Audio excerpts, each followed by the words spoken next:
Merci Corinne. Alors, du coup, effectivement, comme Corinne l'a dit, je suis le docteur Sophie Rasson, je suis psychiatre addictologue, c'est-à-dire que je travaille sur les addictions et en particulier comportementales. Et ce soir, je vais parler du stress, de la manière dont on peut rebondir, dont on peut agir face au stress, un peu sous l'angle de cet aspect des capacités d'action qu'on peut mettre en place et de tout ce qui va nous freiner en fait pour agir face au stress. Alors, ce que je vous propose, c'est déjà de partager mon écran, comme je l'ai fait tout à l'heure, pour vous montrer la présentation. Voilà. Euh, tout le monde voit? Oui, c'est très bien. Oui. Alors, je vais commencer par me présenter, du coup, pour que vous compreniez un petit peu d'où je viens et ce qui m'amène à parler de ça aujourd'hui. Alors, dans mon enfance, j'ai toujours passé beaucoup de temps au contact de la nature. J'ai été scout pendant quelques années, je faisais beaucoup de randonnées. Et je me suis dirigée vers des études de médecine, puis une spécialité en psychiatrie et sur les addictions, en particulier les comportements addictifs, que sont par exemple les troubles alimentaires. Et puis, j'ai rencontré des difficultés personnelles, de burn-out, de problèmes de santé liés au stress. Et j'ai pris conscience de cette vulnérabilité face au stress qu'on peut avoir tout un chacun, de l'anxiété qui peut être reliée à ça. Et du coup, je me suis tournée vers une approche médicale un peu plus intégrative qui s'intéresse à l'individu dans sa globalité.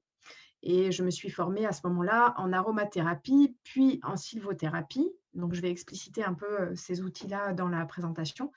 Et en micronutrition, donc des aspects qui intègrent un petit peu l'être humain sous différentes dimensions. Alors, un petit zoom sur ce que c'est que la médecine intégrative. C'est une médecine, en fait, qui va voir l'individu dans sa globalité et non pas de manière compartimentée comme la plupart des spécialités médicales. Donc, au lieu de regarder, par exemple, le cœur, les poumons, l'intestin de manière séparée, en fait, on va prendre en charge l'individu dans son ensemble, en intégrant aussi la dimension psychique, qui est donc ma spécialité initiale en médecine. Et donc, tous les outils auxquels je me suis formée petit à petit durant plusieurs années, en fait, me permettent d'avoir aujourd'hui cette vision un petit peu plus intégrative. Et du coup, en ce qui concerne le stress, eh bien, on sait que le stress, c'est la cause de nombreux problèmes de santé, mais c'est aussi une conséquence de certains problèmes de santé.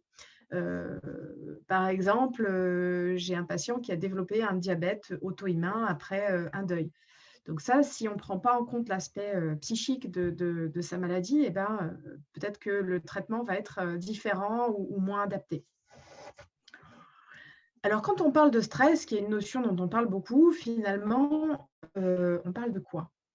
Alors, il faut savoir que c'est un ensemble de notions assez récentes, puisque c'est quand même un mot qui est utilisé pour la première fois au XXe siècle par un médecin qui s'appelle Hans Selye, et qui a utilisé un terme qui était initialement employé pour les métaux. Et donc, on appelait le stress, c'était tout ce qui était mise en tension, en fait, d'un élément.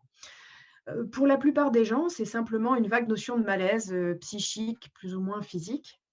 Et en réalité, le stress, dans sa définition première, désigne une réaction biologique qui est identique pour tout le monde, à une stimulation, qu'elle soit physique, psychique ou sensorielle, qui va nécessiter en fait une adaptation. Alors, j'illustre un peu ce concept-là avec la métaphore de l'élastique par une illustratrice que j'aime beaucoup qui s'appelle Armella, qui a un blog très intéressant si ça vous intéresse. Et qui du coup montre comment on peut vivre avec le stress un peu tous les jours, et elle fait le parallèle avec un élastique. C'est comme si on était un élastique et que finalement, face au stress, on va se tendre de plus en plus, un petit peu comme une habitude. Et puis au bout d'un moment, on va commencer à sentir qu'il y a des petites tensions dans le corps et de plus en plus de tensions. Et puis à un moment donné, ben, l'élastique va craquer. Et à ce moment-là, c'est ce qu'on appelle en médecine le burn-out, qui est encore un diagnostic qui n'est pas reconnu en France encore aujourd'hui dans les manuels de psychiatrie. Alors, qu'est-ce que c'est le stress finalement en termes de problématiques physiques? Quelles sont les conséquences du stress sur notre santé? Alors, je vous présente là une étude qui a été faite par l'Observatoire du stress Alors, l'Observatoire du stress, c'est une structure qui est financée par la Fondation Ramsay Générale de Santé. Et cette étude, elle avait pour objectif de mettre en relation ce qui est prouvé, les maladies en lien avec le stress qui ont été démontrées, et ce que les gens attribuent comme étant lié au stress. Alors, pour ça, ils ont pris plus de 8 900 conversations sur des réseaux sociaux sur 10 ans. Ils ont analysé ces conversations et ils ont montré qu'en fait, la plupart des gens mettent en lien, donc pour 56% d'entre eux, les problèmes de santé mentale et le stress. Et effectivement, c'est une relation qui est prouvée par la science. Alors, il y a pas mal de pathologies que les gens mettent en lien avec le stress qui ne sont pas toujours prouvées. Par exemple, le cancer, c'est aujourd'hui encore pas prouvé, même si on a quand même des doutes et des éléments de preuve. Les troubles respiratoires, ce n'est pas prouvé non plus. Les maladies gynécologiques, bien que là aussi, on commence à accumuler des preuves. Et ce qui est intéressant là-dedans, c'est que finalement, les gens ne font pas forcément le lien entre leurs problématiques de santé et le stress. Or, parfois, on sait que c'est lié quand même. Ça veut dire qu'ils ne sont pas toujours à même de reconnaître les symptômes du stress au niveau de leur corps.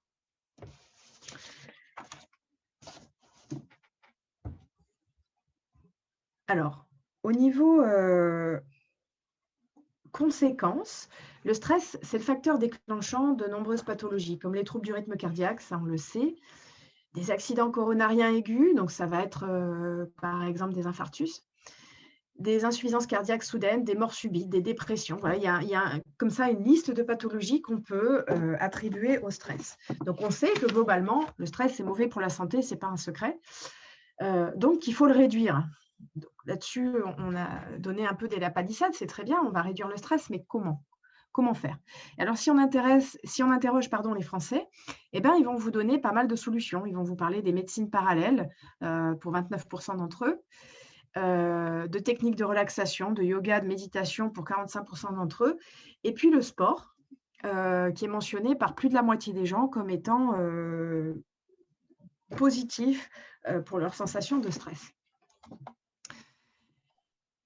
Alors, ce qui est intéressant, c'est que 28% de toutes ces personnes qui ont peut-être des idées sur comment il faudrait gérer le stress ne font rien, ne mettent pas en place de choses pour lutter contre le stress. Et du coup, on se demande pourquoi.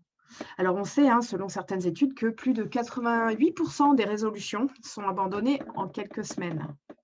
C'est quand même intéressant parce que le stress, c'est quelque chose qui nous poursuit un peu tout le temps dans notre vie, pour lequel finalement on connaît des choses pour lesquelles on peut agir, et on a l'impression que c'est difficile de mettre en place des choses par rapport à ça. Alors on s'interroge un peu sur les causes de cette entre guillemets inaction face au stress. Est-ce que c'est un problème de motivation? C'est sûr que si on a une motivation qui n'est pas pour soi mais pour l'autre, ça ne marche pas. Un peu comme avec le tabac, si on essaye d'arrêter de fumer pour son conjoint, d'arrêter de fumer parce qu'on a peur du cancer ou parce qu'on se sent coupable de fumer devant ses enfants, c'est des motivations qui peuvent fonctionner au départ mais qui ne fonctionneront pas sur un long terme.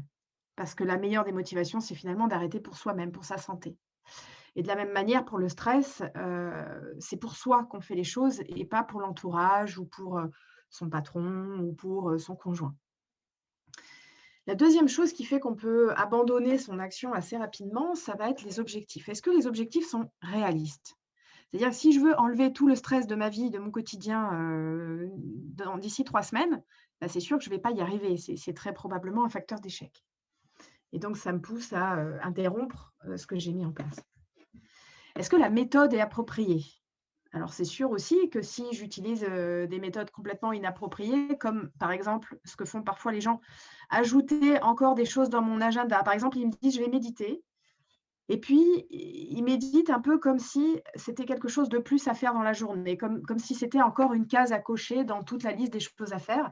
Évidemment, ce n'est pas une bonne méthode pour diminuer la liste des choses à faire dans sa journée. Est-ce que c'est dû à des émotions trop difficiles à gérer? Ça peut, puisqu'on sait aussi que le stress et notre manière de gérer le stress, c'est des choses qu'on met en place quand on est un peu acculé dans certaines situations. Et quand on vit des émotions difficiles, on a tendance à reprendre nos fonctionnements antérieurs, les fonctionnements qui ne marchaient pas, mais qu'on a l'habitude d'utiliser. Est-ce que ça peut être lié à des habitudes un peu trop ancrées, difficiles à changer?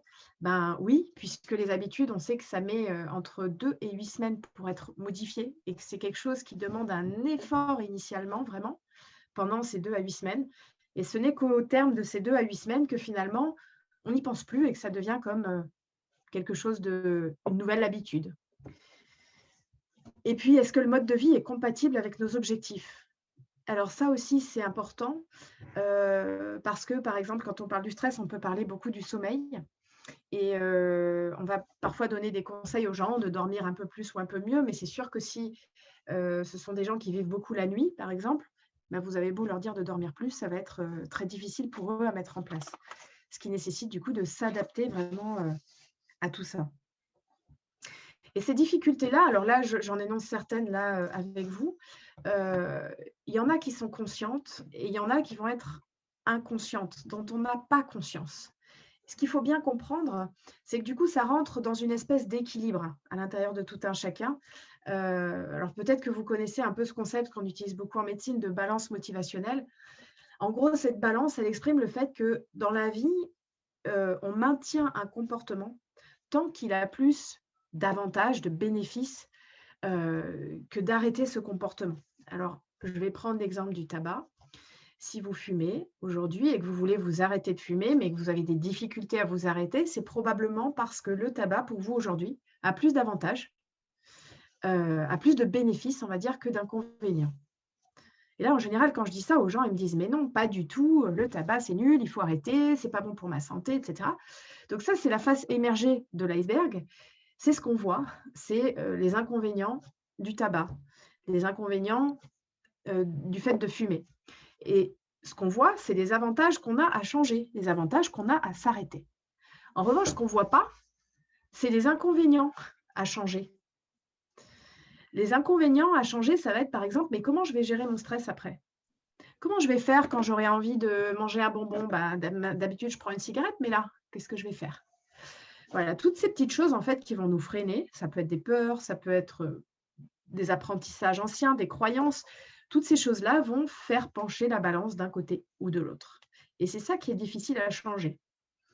Alors, pour, revenir au stress, on sait que les conséquences, physiques, d'un stress, ça va être de nous placer dans un mode, on va dire de combat ou de fuite, le mode fight or flight en anglais.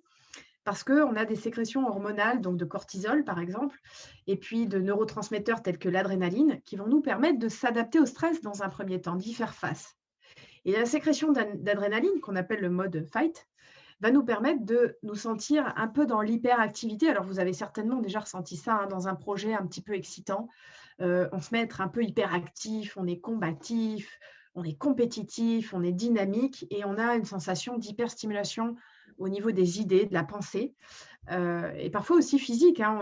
On en est à plus ressentir la fatigue, à plus ressentir la soif, la faim parfois, et ce mode-là de fonctionnement, finalement, il est assez agréable et on peut, comme dans tous les modes de fonctionnement un peu agréables, devenir un petit peu addictif en excès, quand c'est un excès. Alors après, heureusement que ce mode fight or flight existe parce que sinon on n'aurait jamais survécu aux famines, aux combats, aux conflits et cetera. Donc c'est quand même un mécanisme indispensable à la survie, mais dès que ça va être en excès, en fait, on va avoir, des difficultés à s'y adapter. C'est un mode aussi qui est valorisé dans la société et ça, c'est important parce que du coup, c'est très difficile de s'en détacher. Aujourd'hui, dans les entreprises, c'est très bien d'être combatif, compétitif, tout le temps présent au travail et ça peut être très difficile de prendre du recul. Alors moi, je le vois en tant que maman, parfois quand on dit: «Ben, on va ralentir un petit peu et travailler un petit peu moins», ben, ça peut être mal perçu en fait par certains confrères, certains collègues ou certains patients même. Et c'est pas que, à mon niveau, mais je le vois aussi, au niveau des patients, ça peut être très difficile de s'affranchir de ça et de dire: «Bah, aujourd'hui, je suis fatigué, voilà et donc je vais être moins productif». Alors, tout ça, c'est bien, mais du coup, ça nous amène à la question suivante, c'est comment on va pouvoir changer ça? Comment on va pouvoir s'affranchir finalement de ce stress? Alors grosso modo, on peut schématiser, le changement en 4 étapes. La première étape, ça va être de comprendre ce qui se passe pour moi, comprendre ce qui se joue. comprendre peut-être que certains problèmes de santé, certaines tensions dans mon dos, certaines difficultés que je rencontre, bah, c'est peut être lié peut-être à un excès de stress. Donc le comprendre, je vais dire au niveau intellectuel. La deuxième étape, ça va être de le ressentir, de le comprendre de manière, consciente, c'est-à-dire au niveau du corps, de le ressentir. La troisième étape, ça va être de mettre en pratique des changements par rapport à ça, de faire des petits changements, d'essayer de mettre en place des nouvelles habitudes, de nouveaux comportements. Et puis en quatrième étape, eh ben, on va valider tout ce qui a fonctionné pour nous et en faire de nouvelles habitudes jusqu'à ce que ce soit de nouveaux comportements habituels auxquels on n'a plus besoin de penser. Et ces étapes, elles peuvent être, modélisées en fait grâce à un modèle qui a été élaboré par Prochaska et Di Clemente. Ce sont 2 chercheurs, qui ont beaucoup travaillé sur les comportements et donc en particulier les comportements addictifs. Et ce schéma-là, il peut être appliqué à d'autres thématiques et on peut l'appliquer au stress. Alors je vais vous expliquer les grandes lignes et puis on va voir un petit peu les différentes étapes et comment elles peuvent, se mettre en pratique dans le stress. Alors on entre dans ce cercle par, la précontemplation, là, ici à gauche. Cette étape de précontemplation, c'est quand on n'a pas encore conscience du problème, en fait. Je vais le détailler après. Ce qui est important, donc, c'est qu'on rentre par ici, on arrive donc au stade de contemplation et ensuite les étapes se suivent, dans l'ordre, des aiguilles d'une montre. Donc on passe de la contemplation à la préparation, c'est-à-dire on se prépare à agir, puis à l'action, puis au maintien de cette action et on a donc tout un cycle qui se met en place. À chaque étape du cycle, on peut rechuter. On peut repartir dans nos anciens fonctionnements. Ça, c'est vraiment important et du coup, cette notion que la rechute, en fait, elle fait partie du cycle. Elle est dans tous les cycles. Par exemple, un fumeur qui veut s'arrêter de fumer, eh ben, en moyenne, il va recommencer, il va rechuter 2 à 4 fois. Ça fait partie du problème, c'est pas, quelque chose dont il faut se culpabiliser, c'est jamais un échec. Heu, de la même manière, à chaque étape, en fait, vous pouvez retourner à l'étape antérieure. Si, par exemple, vous êtes en train de vous préparer à l'action, mais que finalement vous agissez pas pour une raison ou une autre, vous pouvez repartir au stade de contemplation. Et donc ça nécessite quand même un effort constant et une espèce d'avancée comme ça constante, pour sortir du cercle. Alors qu'est-ce que c'est le stade pré-contemplatif, le premier stade? En fait, c'est le stade que beaucoup de gens rencontrent, c'est qu'en fait, il y a pas de problème. Je ne le vois pas le problème, il y a pas de problème. C'est quelqu'un qui va se dire satisfait. Et ça, dans notre, quotidien, aujourd'hui, on en a énormément des gens qui sont on les voit soumis au stress, on voit qu'ils sont en train de souffrir du stress, mais eux, ils pensent que c'est normal. Eux, ils pensent qu'il y a pas de souci. Ça va être la personne qui est, tout le temps au travail, par exemple, qui va, s'investir à fond dans son boulot, qui manifestement a des difficultés, par exemple, à dormir le soir ou qui va peut-être se disputer avec son conjoint, mais qui considère que l'activité professionnelle, c'est comme ça, c'est normal et donc il y a pas de souci, il y a rien à faire. Cette personne-là, si à un moment donné, elle commence à se poser des questions là-dessus, elle va entrer au stade suivant qui est le stade de contemplation. Et là, c'est quelqu'un qui est indécis, qui se dit: «Ah ouais, mais peut-être que ça pourrait être différent en fait. Peut-être que je pourrais changer. Peut-être que je pourrais me libérer un petit peu de ce stress». Et à ce moment-là, c'est un stade d'ambivalence maximale. C'est là où vraiment la balance, elle a une importance, capitale. Et à ce stade, finalement, ce qui est important, c'est de comprendre pourquoi je vais essayer de changer. Parce que c'est le moment où c'est le plus difficile finalement. Pourquoi je vais essayer de changer et pourquoi? Pour quel objectif? Pour quel but? Quelle finalité?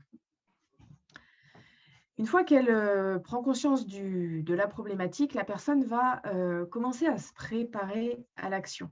Elle prend la décision de changer quelque chose et elle va commencer à préparer son action. Ben, peut-être que je vais changer mon rythme de travail et à ce moment-là, ben, il faudrait que je fasse ça, ça, ça, ça, ça. Je vais commencer à préparer les choses. Toute action démarre par le fait d'être conscient du présent. Donc, ce moment où on est conscient du présent, c'est pas un moment confortable. C'est normal. J'ai beaucoup de gens qui viennent me voir en disant: «Oui, mais là, en fait, je sais que, il faut que je perde du poids et là, mon poids, il commence vraiment à me poser de plus en plus de problèmes. Je vois à quel point je suis ralentie dans mes actions. Je vois à quel point c'est difficile de m'habiller tous les jours. Je vois à quel point c'est difficile de courir derrière mes petits-enfants. Je souffre, faites quelque chose». Et je leur dis: «Non». Parce qu'en fait, c'est cette souffrance-là alors non, pas tout le temps, hein, mais c'est cette souffrance-là, c'est cette cet inconfort-là qui fait que vous allez mettre en place du changement. Si je suis confortable en fait dans ma vie, je ne change rien. Je n'ai pas besoin de changer, je retourne à la pré-contemplation, tout va bien. C'est parce que j'ai un inconfort, c'est parce que j'ai un caillou dans ma chaussure que je vais enlever ma chaussure.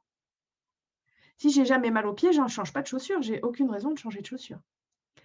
Et du coup, forcément, ce stade-là de prise de conscience est inconfortable, il est parfois même très douloureux. Je vais prendre l'exemple du couple. Quand je suis plus bien dans mon couple, eh ben, il y a toute une période comme ça où j'ai pas encore décidé de quitter, mon conjoint, mais où je suis pas bien. Je suis dans l'inconfort et cet inconfort, il est nécessaire au changement. C'est la première étape. Donc une fois qu'on s'est décidé et qu'on est prêt, bah, on va agir et donc c'est là qu'on va changer de comportement et on verra juste après comment dans le stress, on va pouvoir quels axes de mon comportement je vais changer. Alors, ça peut être, dans le cas des addictions, arrêter de consommer de l'alcool ou du tabac, par exemple, ou simplement mettre en place de nouvelles habitudes. Ça, c'est le stade de l'action qui va pouvoir se poursuivre ensuite. Si l'action a eu des bénéfices pour moi, si l'action est positive pour moi, je vais maintenir ce changement. En gros, je vais maintenir une action que si elle est agréable, que si elle m'apporte quelque chose de positif. Ça aussi, c'est très important. C'est-à-dire qu'un fumeur qui va s'arrêter de fumer, si, il est en souffrance dans son sevrage, s'il prend 10 kilos, qu'il pense tout le temps à la cigarette, qu'il en rêve la nuit, qu'il est hyper irritable, bah, ça ne marchera pas. Il va rechuter. Donc ce stade de maintien, en fait, c'est caractérisé par le fait qu'on fait des efforts pour maintenir le changement et le changement m'apporte quelque chose. Il m'apporte un bénéfice, c'est pour ça que je le maintiens. Donc si je le maintiens assez longtemps, comme je l'ai dit tout à l'heure, je vais entrer dans la phase de résolution où là, en fait, je sors de mon comportement problématique et je vais être dans un nouvel équilibre. Et comme je l'ai dit tout à l'heure, malheureusement ou heureusement, je ne sais pas finalement, on peut avoir une rechute. La rechute, c'est fréquent et ça fait partie du changement. C'est pas Il n'y a pas besoin de se culpabiliser de ça, c'est normal et c'est ce qu'il faut expliquer aux gens quand ils essayent de changer des choses, y compris par rapport au stress ou par rapport à autre chose. C'est normal de repartir dans un ancien fonctionnement. Du coup, l'idée, ça va être de négocier cette rechute, de comprendre ce qui s'est passé pour mieux dépasser ça la prochaine fois, puisque c'est ça, c'est ce qui m'a fait rechuter qu'il va falloir que je travaille. En fait, la rechute me montre là où il va falloir que je travaille sur moi et c'est ça qui est vraiment intéressant dans ce cycle-là, c'est d'intégrer la rechute dans le processus. À la phase de résolution, finalement, il n'y a plus de problème. On a intégré le changement dans le mode de vie, il n'y a plus besoin d'y penser et tout va très bien et donc je repars peut-être dans un stade pré-contemplatif pour un autre problème. Alors tout ça, c'est super. On a vu un petit peu comment on allait mettre en place les choses et le cycle de progression au niveau cognitif pour mettre en place de nouveaux changements. Mais qu'est-ce qu'on va pouvoir mettre en place, mettre en pratique dans le stress? Alors pour moi, il y a 4 grands piliers finalement du mode de vie qui vont pouvoir me permettre de combattre le stress. Premièrement, l'alimentation, puisque l'alimentation, c'est pas seulement nourrir son corps pour lui donner de l'énergie, mais c'est aussi nourrir son cerveau. Et ça, c'est vraiment important parce que c'est grâce à votre alimentation que vous avez le matin quand vous vous levez de la motivation, que vous avez de l'énergie, que vous allez avoir une bonne capacité d'attention et de mémoire dans la journée et que vous allez pouvoir le soir vous sentir agréablement apaisé, détendu et propice au sommeil. C'est votre alimentation qui fait ça. Donc c'est important de connaître certains principes alimentaires qui vont pouvoir vous aider à gérer, certaines périodes stressantes de votre vie. Le deuxième pilier, c'est le sommeil. Le sommeil est extrêmement important dans la régulation de toutes les fonctions, du corps. Alors je le développe, hein, dans une formation que je vais vous présenter ensuite et au sommeil, j'associe le mode de vie et dans le mode de vie, en particulier, le rapport au temps qui passe, à comment on utilise son temps, au temps de la vie, enfin à tous ces temps qui rythment nos journées, et qui sont extrêmement importants. Ensuite, on a un pilier qui, concerne la nature et le lien à l'environnement. Alors pourquoi je l'indique comme pilier? Mais tout simplement parce qu'avec l'expérience, je me rends compte que les gens qui souffrent du stress sont très souvent des gens qui sont déconnectés de leur environnement naturel. Et ça, c'est un constat, assez hallucinant. C'est-à-dire que vous demandez à quelqu'un qui est déprimé: «Est-ce que vous sortez dans la nature?» En général, il vous dit: «Non». très rarement. Et puis, ce sont des gens qui sont dans le béton, en fait, qui vont travailler dans des environnements fermés, qui vont faire du sport en salle de sport, qui vont passer leur week-end à faire les magasins, par exemple. Et ben, au bout d'un certain temps, dans ce mode de vie-là, on se déconnecte un petit peu de tout ce qui est rythme naturel, lien à la nature, lien à l'environnement. Et finalement, c'est soi qu'on est en train de perdre de vue là, quand on fait ça. On est un petit peu comme le hamster dans sa roue, on tourne, et puis au bout d'un moment, on ne se correspond plus. Donc ça, c'est un des piliers que je développe également. Et puis, il y a, finalement, comment modifier son mode de pensée, comment modifier son interprétation des événements. Peut-être que les événements de ma vie, elles ont un sens. Peut-être que c'est pas simplement, des tuiles qui me tombent dessus en permanence et que j'arrive pas à gérer. Peut-être que les choses dans ma vie, elles s'organisent et elles me font apprendre certaines compétences. Et ça, c'est intéressant aussi à aborder, dans la manière de gérer finalement son stress et sa vie quotidienne. Alors avec Anna, du coup, on a, développé finalement 5 modules de formation, dont le premier, c'est celui qui est tout en haut, aura lieu en décembre normalement, qui a pour objectif de comprendre, le stress et ses effets. Donc là, l'idée, ça va être, d'identifier en fait tout ce qui concerne le stress au niveau de l'organisme, savoir comment mon corps réagit, être capable de savoir où j'en suis finalement par rapport à ce stress et connaître mon degré de vulnérabilité. Alors le mien et puis celui des autres, celui de mon entourage, celui, de mes collaborateurs si je suis en entreprise, celui de mes employés si je suis manager et de pouvoir évaluer ça, repérer les signes d'alerte. On aura aussi un temps de mise en pratique où on pourra faire l'expérience d'une modification de son état interne et du coup de voir un petit peu ce que ça change puisque la plupart du temps, on l'a dit, au départ, on n'est pas conscient de ce qui se passe en soi. On n'est pas conscient du degré de stress. Ensuite, on a, d'autres formations qui vont concerner les piliers de la résistance au stress. Alors j'ai parlé de l'alimentation, et du coup dans ce module-là, on va, voir comment on peut optimiser les performances cérébrales, comment on va pouvoir aider l'organisme à s'adapter au stress grâce au concept de nutrition fonctionnelle. Donc on parlera bien sûr du cerveau, on parlera également de l'intestin et en particulier du microbiote intestinal. Et puis, j'aborderai aussi notre rapport à l'alimentation aujourd'hui, puisque ça, c'est quelque chose aussi que je travaille beaucoup avec les patients et qui, à mon avis, est très important. On ne mange pas que des aliments, mais on est ce qu'on mange aussi. C'est-à-dire, on mange avec nos émotions, on mange avec notre culture, on mange avec tout ce qui est apport familial. Et du coup, finalement, tout ça, ça influe énormément la manière dont on va manger. Ça influe aussi ce qu'il y a dans l'assiette. Et tout ça, ça va aussi être en lien avec comment on va faire face, aux événements stressants. Le troisième module va concerner du coup la nature. Donc là, bien sûr, en aromathérapie et en sylvothérapie, ce sont 2 thérapies qui sont basées sur le lien à la nature. Donc j'utiliserai évidemment, ces concepts-là. Déjà pour montrer quelle est, enfin, dans les apports des recherches scientifiques, quelle est l'influence du contact avec la nature sur la santé humaine. Donc on a des preuves aujourd'hui que la nature nous aide finalement à être en meilleure santé et à mieux gérer le stress. On a des choses qui sont utiles en aromathérapie. Donc l'aromathérapie, je précise, c'est l'utilisation des huiles essentielles. Et on a des choses qui sont très utiles en sylvothérapie.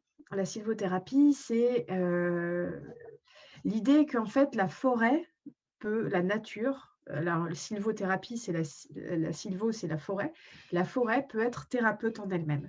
Et donc on peut aider les personnes à trouver finalement, du soin ou en tout cas des outils, au moyen de la nature et au moyen de la forêt.